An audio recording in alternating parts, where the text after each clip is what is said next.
बहनों के लिए बस की यात्रा फ्री, और इसके बाद भी 9 साल से मुनाफे का बजट दिया जा रहा है। बताइए अध्यक्ष जी, हमारे हैं विधानसभा में मुनाफे का बजट दिया जा रहा है, देखिए मुनाफे का बजट दिया जा रहा है। ये केजरीवाल ने दिल्ली में करके दिखाया। बात करते हैं भगवंत मान की। भगवंत मान जी ने कहा था 300 यूनिट बिजली फ्री देंगे। आज हर घर के अंदर बिजली का बिल 0 आता है, 0। केजरीवाल के दिल्ली में बिजली का बिल 0, भगवंत मान के पंजाब में बिजली का बिल है 0। जब बिजली का बिल है 0 तो भगवंत मान और केजरीवाल है हमारे क्या है 0। बिजली का बिल 0 किया पंजाब में, मोहल्ला क्लिनिक बनाने का काम किया पंजाब में, सरकारी स्कूल अच्छे करने का काम किया पंजाब में, और तो और 30-30 साल से जिन नहरों में पानी नहीं जा रहा था उन नहरों में पानी पहुंचाने का काम किया भगवंत मान की सरकार ने। और 1-2 हजार नहीं, 43,000 सरकारी नौकरियां देने का काम भगवंत मान की सरकार ने किया। 10 साल में नरेंद्र मोदी 43,000 नौकरी पूरे देश में नहीं दे पाए, और 2 साल में भगवंत मान ने 43,000 सरकारी पक्की नौकरियां देने का काम किया। ये काम हमने किया है। तो एक तरफ मोदी की झूठ की गारंटी है, दूसरी तरफ केजरीवाल और भगवंत मान की सच की गारंटी है। सच वालों का साथ दीजिए, अशोक पराशर को जिताने का काम कीजिए। मैं आपसे वादा करता हूं, लोकसभा में ये रहेंगे, राज्यसभा में हम रहेंगे, और इंडिया गठबंधन की सरकार बनेगी। लुधियाना के एक एक काम हम लोग कराने का काम करेंगे। यहां सरकार आपकी है, और इनके फर्जी नारों के चक्कर में मत पड़ना। मोदी जी झूठ बोलने में बहुत एक्सपर्ट आदमी है। जितने अच्छे से आप सच नहीं बोल सकते, उससे ज्यादा बढ़िया मोदी जी झूठ बोल सकते हैं।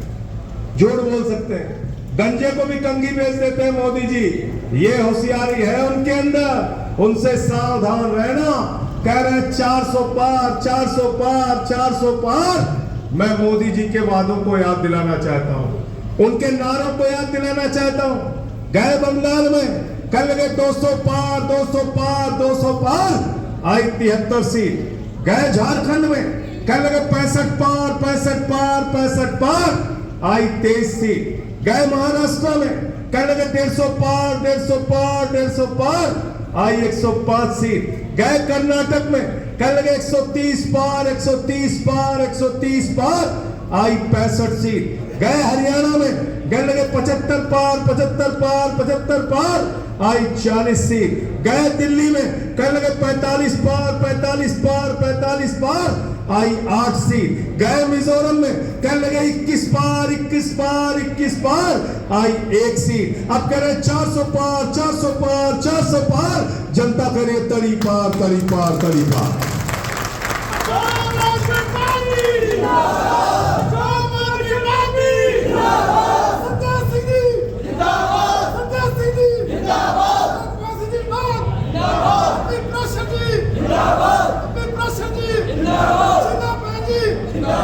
तड़ी पार करना है कि नहीं करना, बताओ।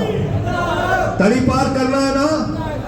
तड़ी पार किसको बोलते हैं भाई, किसको बोलते हैं? मुझे सुनाई नहीं पड़ा, और जोर से, और तेजी से। किसको बोलते हैं तड़ी पार? अमित शाह आया था अभी, अमित शाह 4 दिन पहले।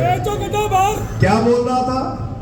कहता है भगवंत मान की सरकार जिसको 92 सीट मिली है उसको हम गिरा देंगे। बोला नहीं बोला अमित शाह ने?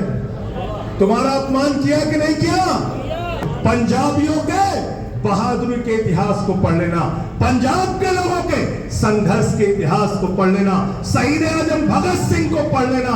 अगर पंजाबियों के इतिहास को पढ़ोगे तो अमित शाह, तुमको पता होगा पंजाबी नादिर शाह के आगे नहीं झुके।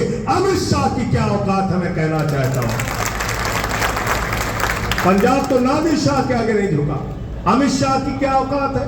इसलिए साथियों और दोस्तों, मैं विनती और प्रार्थना करने के लिए आपसे आया हूं कि आज मौका है आपके पास।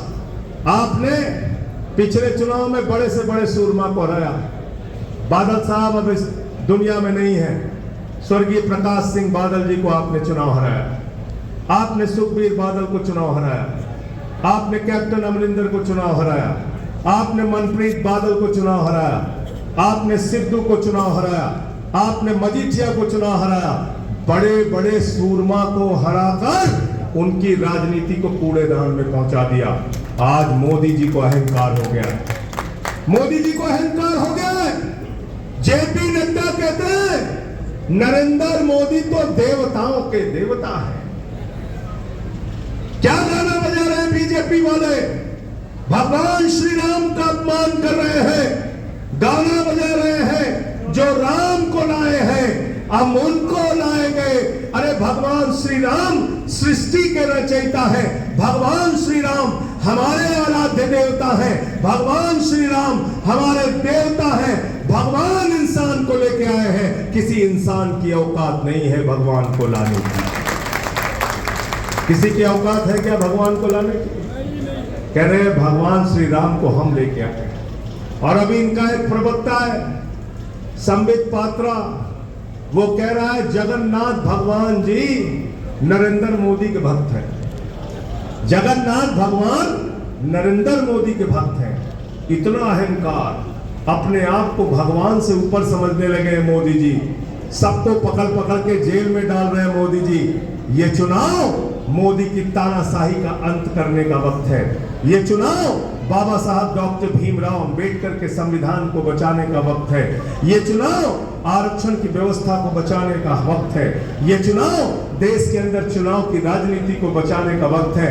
इसलिए साथियों और दोस्तों, इन्हीं लाइनों के साथ कि कैसे कैसे मंजर अभी आने लगे हैं और गाते गाते लोग चिल्लाने लगे हैं, बदल डालो अब इस तालाब के पानी को, कमल के फूल तो मुरझाने लगे हैं, कमल के फूल तो मुरझाने लगे हैं। आपने बहुत सी सरकारों को देखा, आपने अकाली दल की सरकार देखी, आपने बीजेपी की सरकार देखी, आपने कांग्रेस की सरकार देखी। सारी सरकारों से ऊबकर परेशान होकर आपने हाथ में झाड़ू लिया, राजनीति की गंदगी को साफ किया और पंजाब में भगवंत मान की सरकार बनाई। अब देश के अंदर आपको झाड़ू चलाना है, पूरे पंजाब में 13 सीटें आपको जितानी है और अशोक पराशर जी को यहां से चुनाव जिताकर लोकसभा में आपको भेजना है। बोलो तैयार हो आप लोग? तैयार है? पीछे तक हाथ उठा के बताइए तैयार है? तैयार है? और हमारे विधायक जी अभी रोड शो करेंगे। मैं इनसे पूछ रहा था कितने लंबा रोड शो है, तो बोली 22 किलोमीटर का रोड शो करना है। देखिए, जब आपका विधायक 22 किलोमीटर का लंबा रोड शो करने के लिए तैयार है तो भाइयों और बहनों, इनका साथ मत छोड़ना। जहां से रोड शो शुरू हो और जहां तक रोड शो खत्म हो, पूरे रोड शो में आपको विधायक जी के साथ रहना है। सब लोग रहोगे? रहेंगे? सब लोग रहेंगे? बहुत बहुत शुक्रिया, बहुत बहुत धन्यवाद।